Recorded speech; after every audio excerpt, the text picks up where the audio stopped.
चलो अब different special cases of power, special cases of power in AC circuit.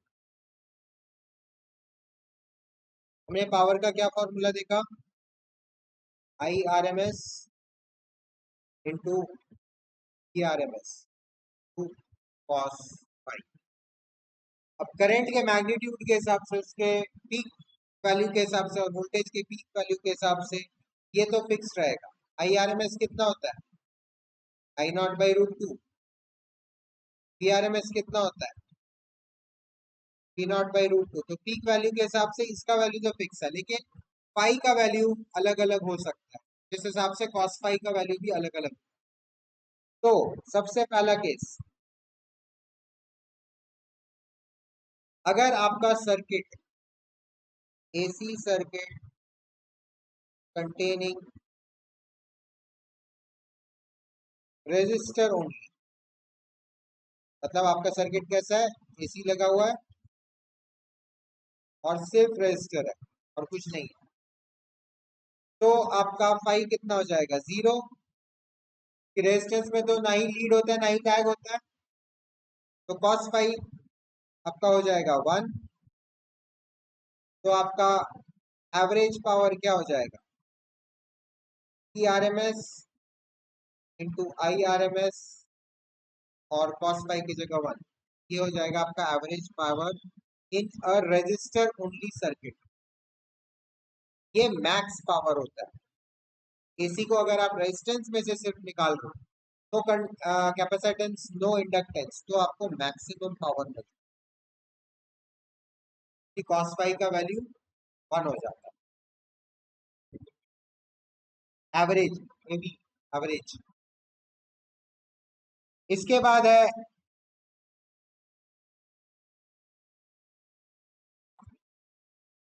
Number two है AC circuit containing L only, सिर्फ inductance है और कुछ नहीं है, कंटेनिंग एल ओनली। पिछला वाला क्या था, आर ओनली है ना, एल ओनली। मतलब आपका एसी सर्किट है और इसमें एक इंडक्टर लगा हुआ है बस। तो इसमें क्या होता है, फाई आपका 90 डिग्री होता है, तो कॉस फाई आपका जीरो हो जाएगा, कॉस 90 जीरो होता है, तो आपका एवरेज पावर क्या हो जाएगा, P R M S I R M S zero cos phi, cos 90 zero, मतलब पी एवरेज आपका हो जाएगा zero,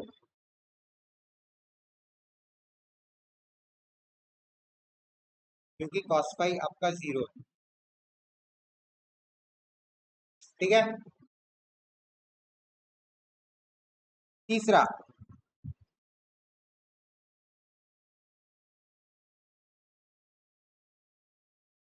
power in AC circuit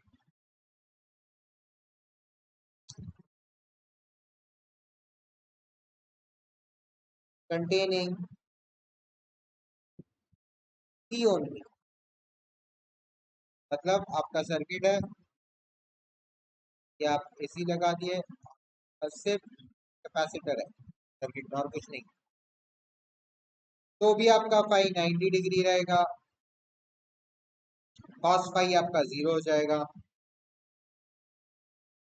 तो आपका पावर जो है क्या हो जाएगा, P R M S I R M S cos phi zero, ये पूरा का पूरा क्या हो जाएगा, जीरो, क्योंकि कॉस फाई आपका जीरो, यहाँ पे भी जीरो। ठीक है।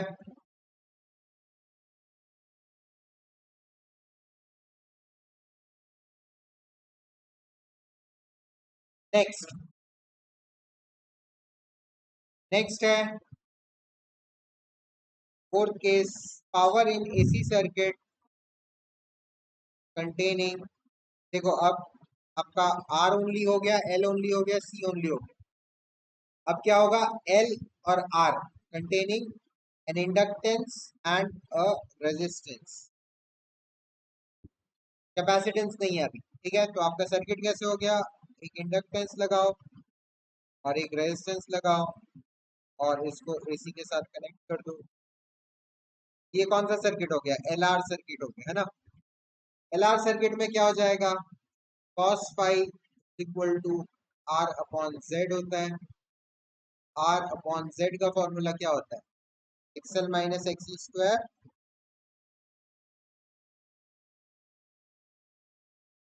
Plus R square. ये होता है cos फाई। अब इसमें c तो है नहीं, मतलब c इज इक्वल टू 0, तो एक्सी कितना हो जाएगा? एक्सी क्या होता है? 1/2 पाई यू सी। नहीं, क्या होता है एक्सी? ठीक है, जैसे कि एज देयर इज नो, यहाँ पे एक काम करो, सी इज इक्वल टू 0 मत लिखो, as there is no capacitor, तो एक्सी क्या हो जाएगा? 0 हो जाएगा ना। कैपेसिटर ही नहीं है तो उसका कैपेसिटिव रिएक्टेंस क्या होगा? 0 होगा। ठीक है, तो एक्सी अगर 0 है तो कॉस फाई क्या हो जाएगा? R divided by root of XL का स्क्वायर प्लस आर का स्क्वायर, यही होगा। तो आपका पावर क्या हो जाएगा? Therefore average power is equal to I R M S D R M S, और cos फाई की जगह आप लिख दो R by root of XL square plus R square. ये हो जाएगा एल आर सर्किट में पावर।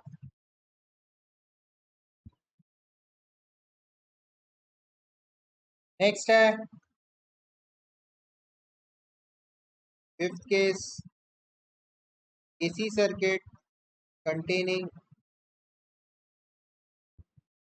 पिछला था एल आर, अब L C, L N C only.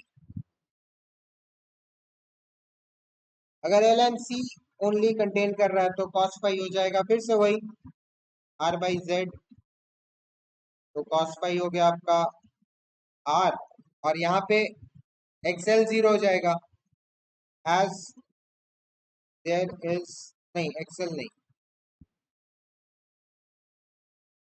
Last वाला क्या था? एल एन आर, यहाँ पे सी एन आर कर लो, सॉरी सॉरी ये सी एन आर है, C and R only. As there is no inductor, मतलब L is equal to 0, XL is equal to 0, है ना। इंडक्टिव रिएक्टेंस 0 है, तो square root of XL minus XC का square plus R का square, में XL को 0 रख दो, ये हो जाएगा R divided by square root of XC का स्क्वायर प्लस आर का स्क्वायर, ये हो गया cos फाई। तो पावर क्या हो जाएगा? पावर एवरेज हो जाएगा I R M S D R M S, और cos फाई की जगह R by root of X R square. ये हो गया आपका power in R C circuit. ये क्या लिखा मैंने? ये एक्स सी है, हाँ? सी को थोड़ा टेढ़ा मेढ़ा लिख दिया, एल लिख दिया, ठीक है। और last power in AC circuit having all three, L C और आर, क्या हो जाएगा? फिर से cos phi is equal to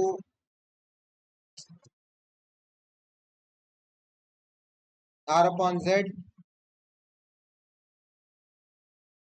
तो cos फाई हो गया आर अपॉन जेड में हो जाएगा एक्सएल माइनस एक्स का whole square plus R square का रूट, तो आपका एवरेज पावर क्या हो जाएगा? E R M S, sorry I R M S E R M S, cos phi की जगह R by root of XL minus, R square plus R square, ये हो जाएगा एक नॉर्मल एलसीआर सर्किट में एवरेज पावर।